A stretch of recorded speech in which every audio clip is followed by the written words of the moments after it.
আমি এই সময় প্রভুর ধন্যবাদ জানাতে চাই এই সুন্দর সুযোগের জন্য। আহ, তার আগে আমি আমার পরিচয় দিতে চাই। আমি রেভারেন্ড বেঞ্জামিন সরকার, বিশ্বজিৎ, বাংলাদেশ মেথডিস্ট চার্চ ফরিদপুর ডায়োসিসের দায়িত্ব পালন করছি। এই হচ্ছে আমার সংক্ষিপ্ত পরিচয়। তো আমি এই সময় প্রভুকে ধন্যবাদ জানাতে চাই সুন্দর সুযোগের জন্য।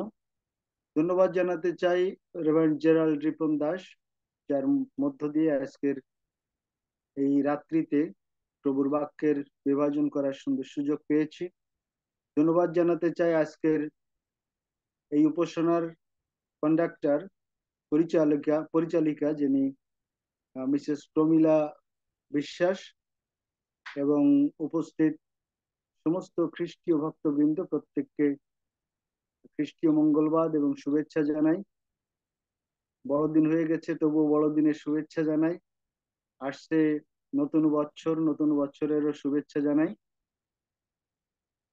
মাত্র 2 দিন গত হলো আমরা বড়দিন পালন করেছি, প্রভু যীশু খ্রিস্টের জন্মদিন। আমরা সকলে জানি এবং সকলে মানি যে 25শে ডিসেম্বর বড়দিন, প্রভু যীশু খ্রিস্টের জন্মদিন। কিন্তু খ্রিস্টীয় প্রিয় সুধী, যীশু খ্রিস্টের জন্মদিন কোনো ঐতিহাসিক পটভূমিতে লিপিবদ্ধ নয়। যীশু খ্রিস্টের জন্ম আধ্যাত্মিক।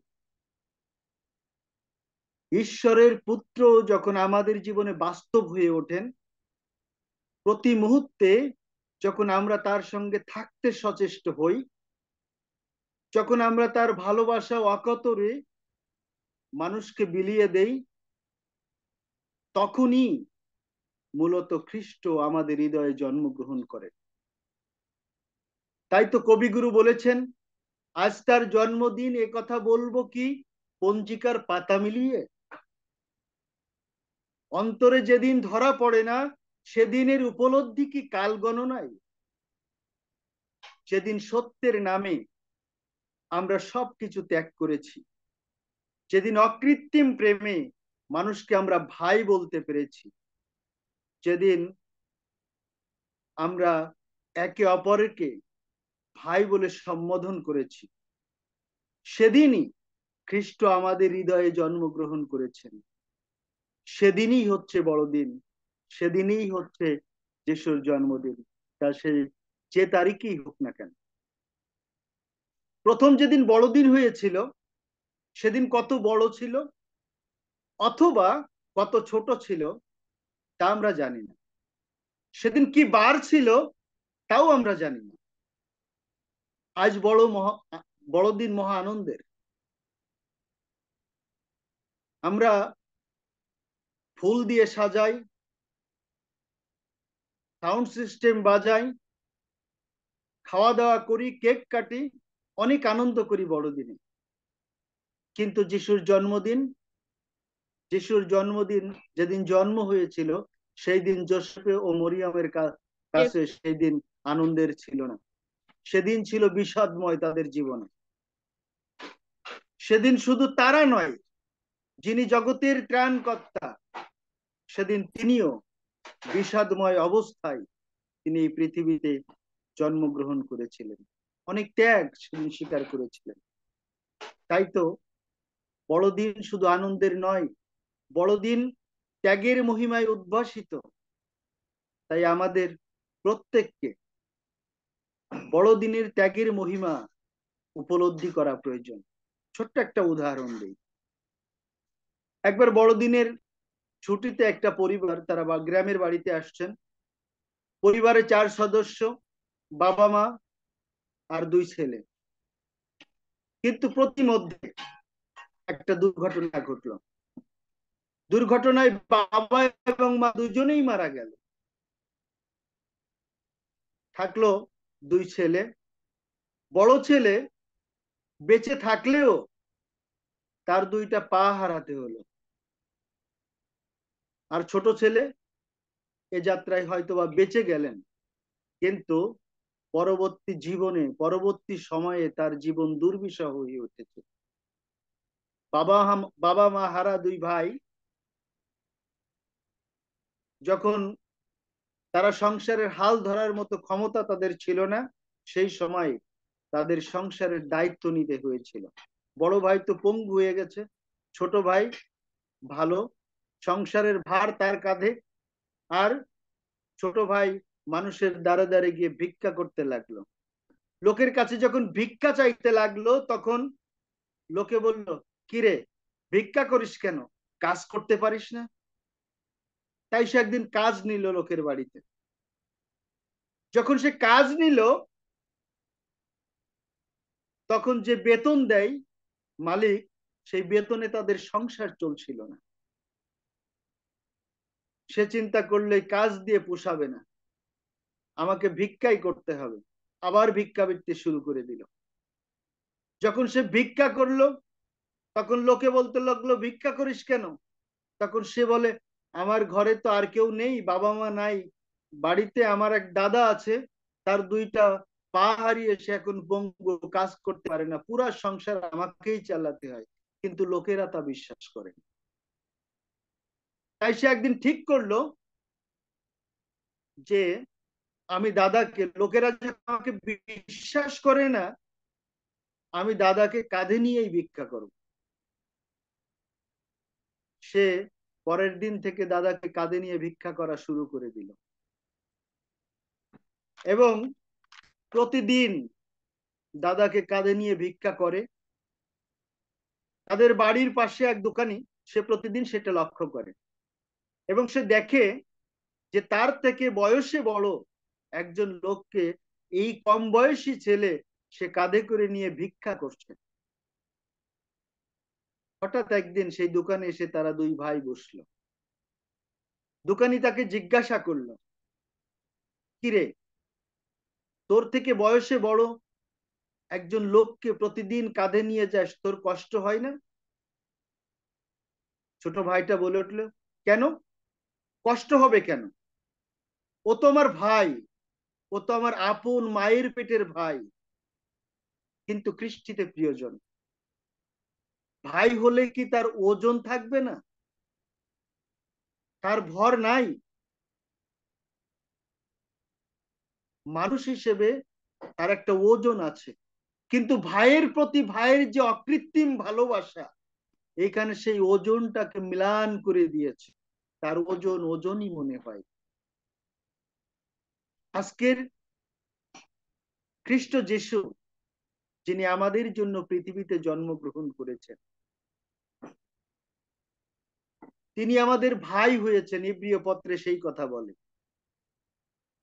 তিনি আমাদের ভ্রাতা বলে সম্বোধন করেছেন। তিনি পৃথিবীতে জন্ম নিয়েছেন এবং অনেক কষ্ট সহ্য করেছেন ভাইয়ের প্রতি ভাইয়ের দায়িত্ব পালনের জন্য। তার ত্যাগ অপরিসীম। তাই প্রত্যেককে আমি আজ এই রাত্রিতে আহ্বান জানাতে চাই, আসুন আমরা বড়দিনের ত্যাগের মহিমা আমরা উপলব্ধি করি। আসুন এই বিষয়ে আমরা পবিত্র বাইবেল দেখি।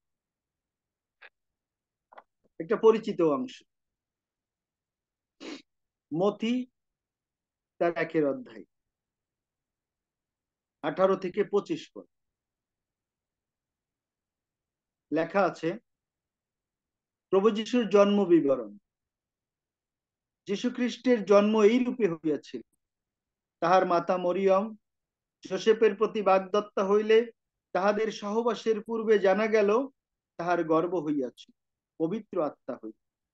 আর তাহার স্বামী যোসেফ ধার্মিক হওয়াতে ও তাহাকে সাধারণের কাছে নিন্দার পাত্র করিতে ইচ্ছা না করাতে গোপনে ত্যাগ করিবার মানুষ করিলেন। তিনি এই সকল ভাবিতেছেন, এমন সময় দেখো, প্রভুর এক দূত স্বপ্নে দর্শন দিয়া কহিলেন, যোসেফ, দাউদ সন্তান, তোমার স্ত্রী মরিয়মকে গ্রহণ করিতে ভয় করিও না, কেননা তাহার গর্ভে যাহা জন্মিয়াছে তাহা পবিত্র আত্মা হইতে হইয়াছে।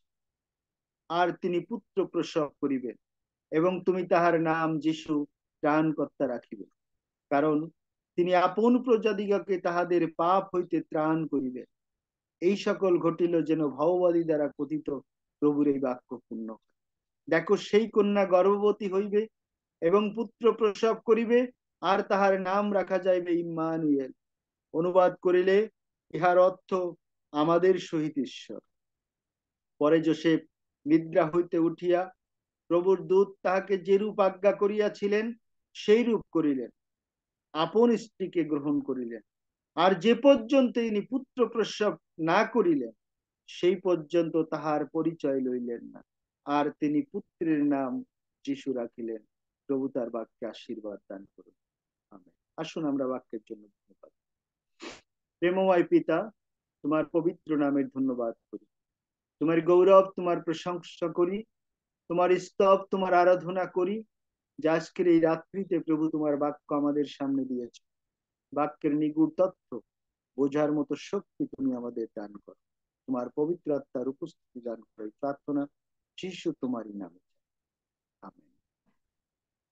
খ্রিস্টে প্রিয়জন, আমরা যে অংশ পাঠ করেছি এটি মথির লেখা সুসমাচারের প্রথম অধ্যায়, এবং এই অধ্যায়ের 1 থেকে যদি আমরা লক্ষ্য করি 17 পদ পর্যন্ত, সেখানে আমরা দেখতে পারি আদম থেকে যিশু পর্যন্ত বংশ তালিকা, এবং 18 থেকে 25 পদের মধ্যে যিশুর জন্ম বিবরণ রয়েছে, এবং যেখানে বলা হয়েছে যে যিশু খ্রিস্টের জন্ম এই রূপে হইয়াছিল।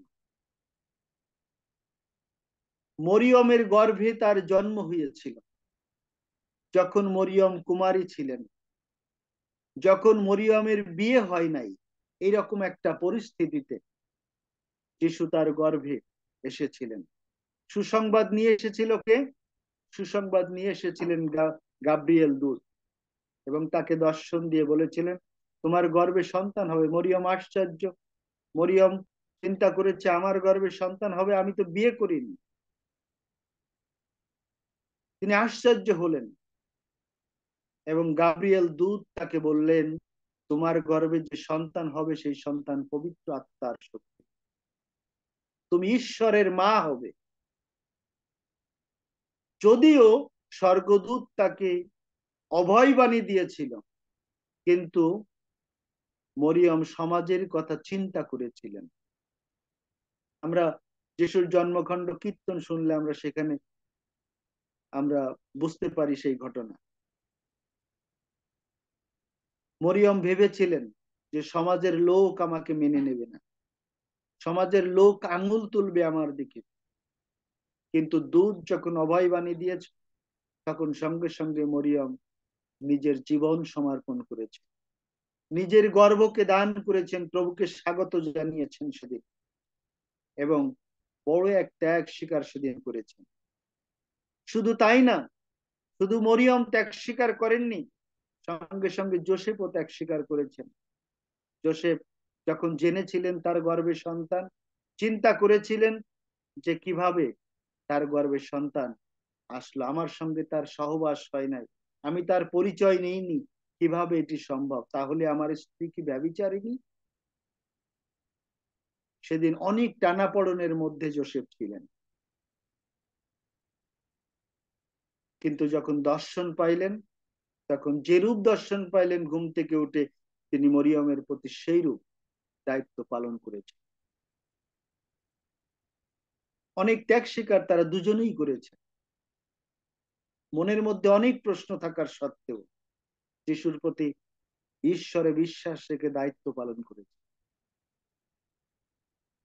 আজকের একজন বিশ্বাসী হিসেবে, একজন পরিচর্যাকারী হিসেবে বড়দিনের এই ত্যাগ স্বীকারের মহিমা আমাদেরকে উপলব্ধি করতে হবে।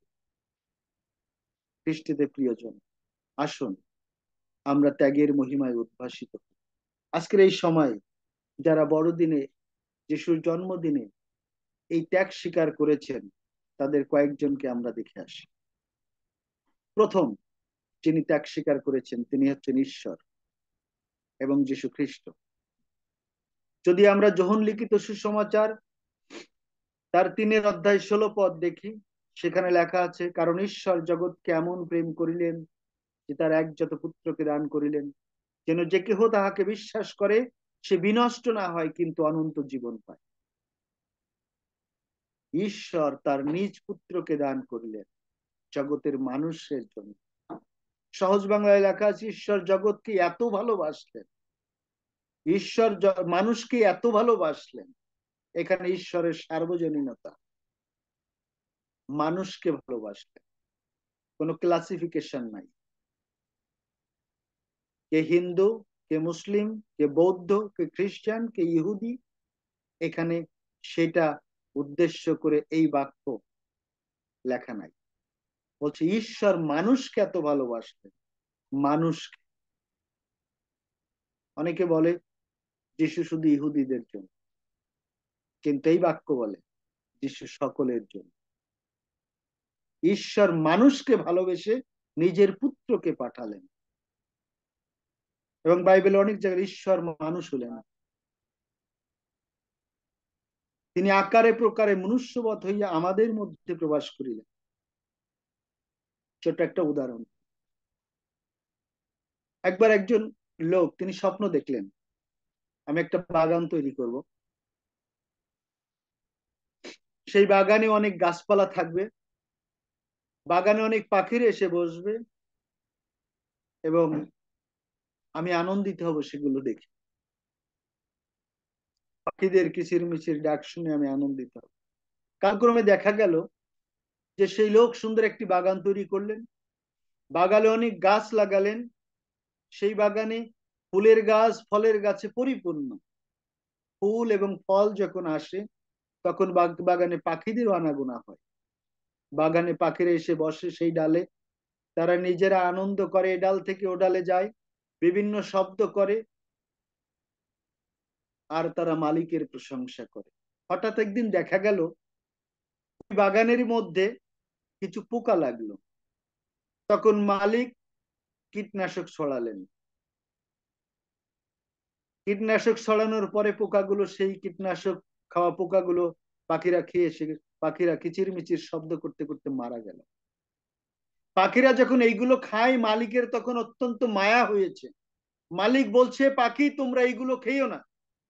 তিনি লোক পাঠাচ্ছেন পাখিগুলো তাড়ানোর জন্য, কিন্তু তাড়ালে পর আবার আসে, তাড়ানোর পরে আবার আসে।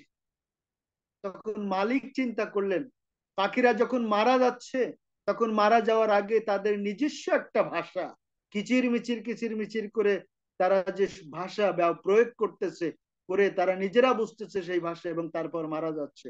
আমি যদি পাখি হতাম তাহলে পাখিদের কাছে গিয়ে বলতাম, এ পাখি তোমরা এইগুলো খেয়ে। যে উদাহরণ আমি দিলাম, এই মালিক হচ্ছে আমাদের ঈশ্বর, বাগান হচ্ছে এই পৃথিবী, পাখিরা হচ্ছে মানুষ, পোকা খাওয়া, পোকা খাওয়া যে মরা পোকা গুলো, সে বিষ খাওয়া মরা পোকা গুলো, তারা হচ্ছে জগতের পাপ। যখন আমরা পাপে মারা যাচ্ছি তখন ঈশ্বর স্বর্গ থেকে তিনি বারবার আমাদেরকে সতর্ক করছেন, তোমরা এটা করো না, এটা করলে তোমরা মরবে। আমরা যখন শুনি নাই তখন ঈশ্বর অনেক ভাববাদীদের পাঠালেন পৃথিবীতে, কিন্তু আমরা তাদের কথাও শুনি নাই।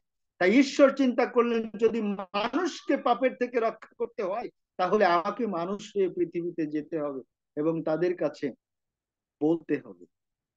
তাই ঈশ্বর মানুষ হলেন, তিনি অসীম ঈশ্বর, তার অসীমত্বকে তিনি ছেড়ে তিনি সসীম হলেন, এই পৃথিবীতে জন্মগ্রহণ করলেন। কিন্তু কোথায় করলেন? একটা গোয়াল ঘরে, না কোনো রাজ অট্টালিকায়, না কোনো ধনাঢ্য পরিবারে, কিন্তু জন্ম নিলেন একটা গোয়ালের মধ্যে, যেখানে কিনা পশুরা থাকে, যেখানে মানুষ বাস করতে পারে না, সেখানে তিনি জন্ম নিলেন। খ্রিস্টের প্রিয়জন, তিনি ঈশ্বর হয়ে নিজেকে ছোট করলেন, নিজেকে, তার আয়েশকে ত্যাগ করলেন, তিনি তার অসীমত্বকে ত্যাগ করলেন, তিনি সসীম হলেন। আজকের আমরা অনেক সময় নিজেদের বড় করে তুলি, নিজেদের আমিত্ব ভাব নিজেদের মধ্যে জাগিয়ে তুলি।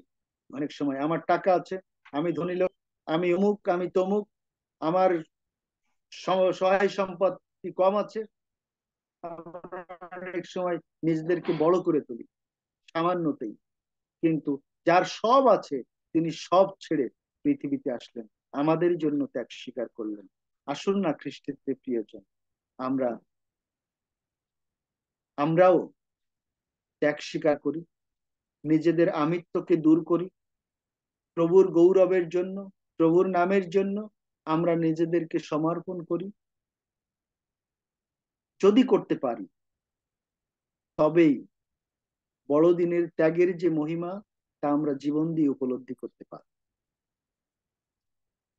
বড়দিনের ত্যাগের মহিমা উপলব্ধির বিষয় বলতে গিয়ে প্রথম যেটি বলেছেন, যিনি ত্যাগ স্বীকার করেছেন তারা হচ্ছেন ঈশ্বর এবং যীশু খ্রিস্ট। দ্বিতীয়ত যিনি ত্যাগ স্বীকার করেছেন তিনি হচ্ছেন মরিয়ম। আমরা জানি মরিয়ম একজন কুমারী মেয়ে, কোন কোন জায়গায় লেখা আছে তিনি মেষপালিকা। আবার কেউ কেউ বলেন, স্পেশালি যারা মুসলিম ভাই বোনেরা, তারা বলেন তিনি মসজিদের সেবিকা ছিলেন, মন্দিরের সেবিকা ছিলেন। কিন্তু সে যাই হোক, মরিয়ম ধার্মিক ছিলেন, এ কথা স্পষ্টত সত্য।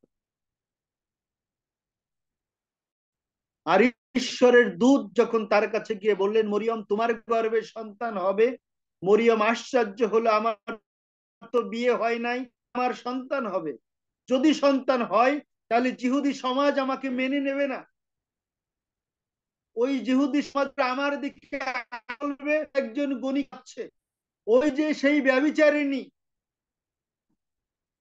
মানুষ আমাকে সহজভাবে মেনে নেবে না। শুধু তাই নয়, মানুষ জিহুদি কোন ইসলামিক কান্ট্রিতে, মধ্যপ্রাচ্যের দেশ প্র্যাকটিস হয়, ব্যভিচারিণীকে ধরে তাকে গলা পর্যন্ত পুঁতে পাথরে তাকে হত্যা করা হয়। মরিয়ম ভয় পেয়েছিল, কিন্তু দূতের অভয় বাণীতে মরিয়ম সেদিন নিজেকে সমর্পণ করেছিল, সেদিন তার গর্ভ তিনি দান করেছিলেন। শুধু তাই নয়, তার হতাশা শুধু সেখানে নয়, যদিও সে প্রাণে বেঁচে থাকে তাহলেও তার চিন্তা ছিল যে যার সঙ্গে বাগদান হয়েছে, যার প্রতি সে বাগদত্তা, যার সঙ্গে বিয়ের জন্য এঙ্গেজমেন্ট হয়েছে, সে তাকে গ্রহণ করবে কিনা। মরিয়ম সেদিন অনেক ত্যাগ স্বীকার করেছিল, তাকে গর্ভে বড় করে তুলেছে। তারপরে যিশুর জন্মের আগে যখন দাউদের নগরের সেই নাম লেখানোর সময় হয়, তখন নাজারত থেকে জেরুসালেম পর্যন্ত তারা হেঁটে এসেছে, সঙ্গে ছিল তাদের একটা গাধা। প্রায় 70 কিলোমিটারের পথ, 70 কিলোমিটার পথ তারা পাড়ি দিয়ে এসেছে। দুইজন ব্যক্তি, যোসেফ এবং মরিয়ম। 70 কিলোমিটার পথ একা তো মরিয়ম গাধার পিঠে চড়েনি, কোন সময় হয়তোবা যোসেফ গাধার পিঠে চড়েছে, কোন সময় হয়তোবা মরিয়ম গাধার পিঠে চড়েছে। অনেক পরিশ্রম তারা করেছে, এবং 70 কিলোমিটার পথ পাড়ি দিয়ে যেদিন তারা জেরুসালেমে পৌঁছেছেন, মনে করেছিল যে এই মনে হয় কষ্টের অবসান হলো, কিন্তু তখনও শেষ নয়।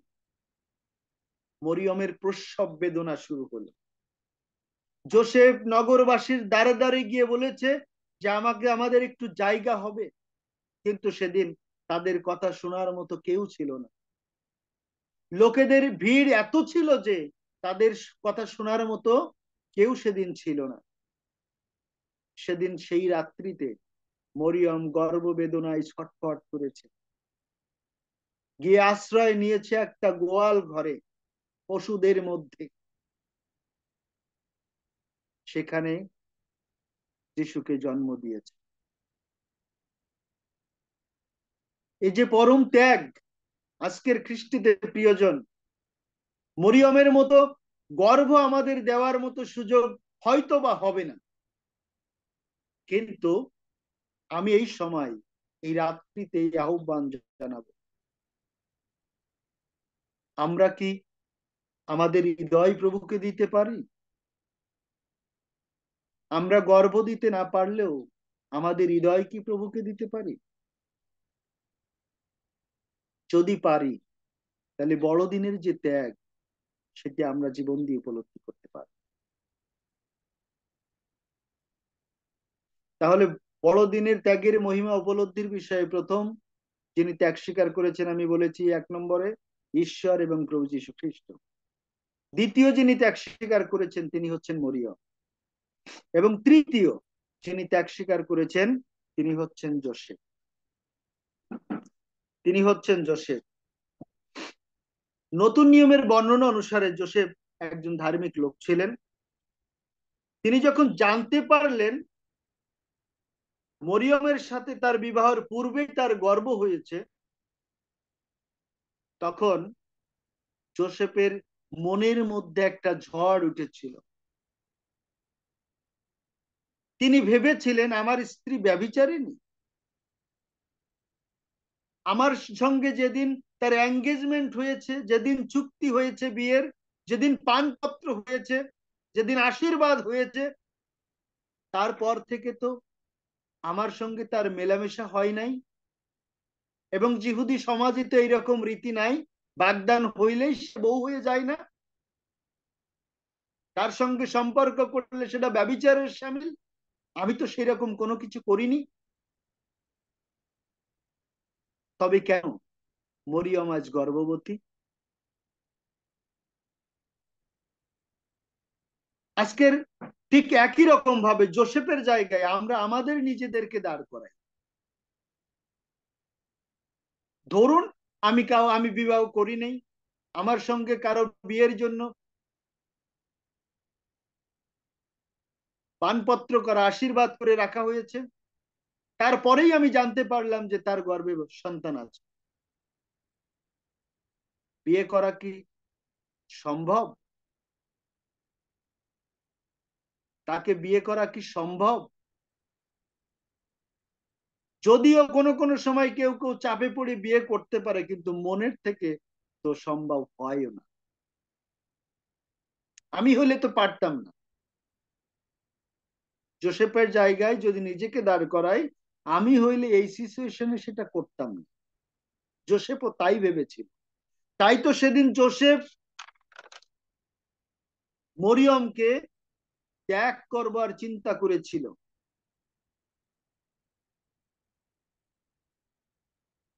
যার সঙ্গে মেলামেশা হয় নাই, যার পরিচয় নেই নাই, তার গর্ভে সন্তান আসবে,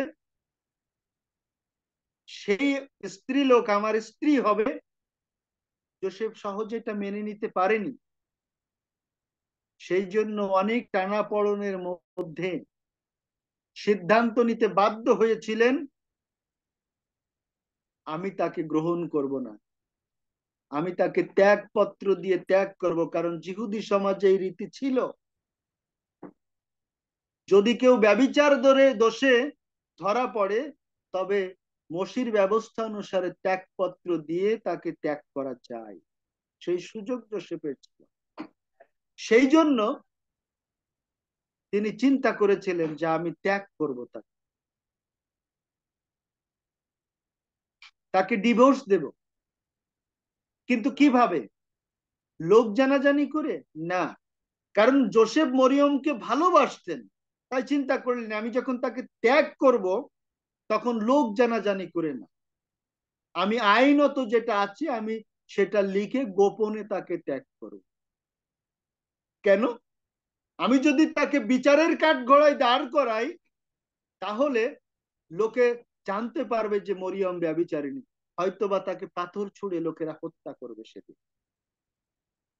তিনি এটি করতে চাইলেন, লোকদের কাছে লজ্জার পাত্র করতে চাইলেন। অনেক ঝড় তার মধ্যে বইছিল,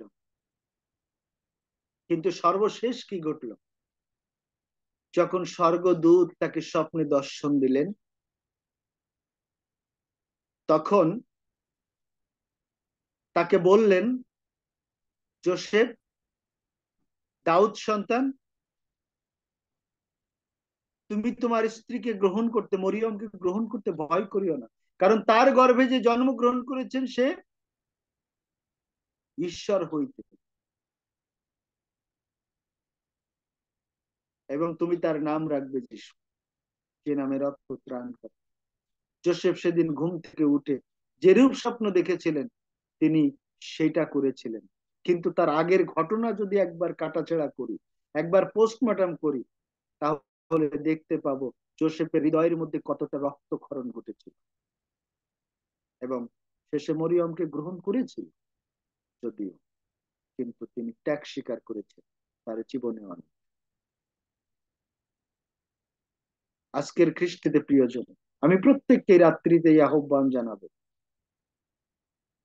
সেদিন যোসেফ যিশুকে এই পৃথিবীতে আনার জন্য অনেক ভূমিকা পালন করেছেন।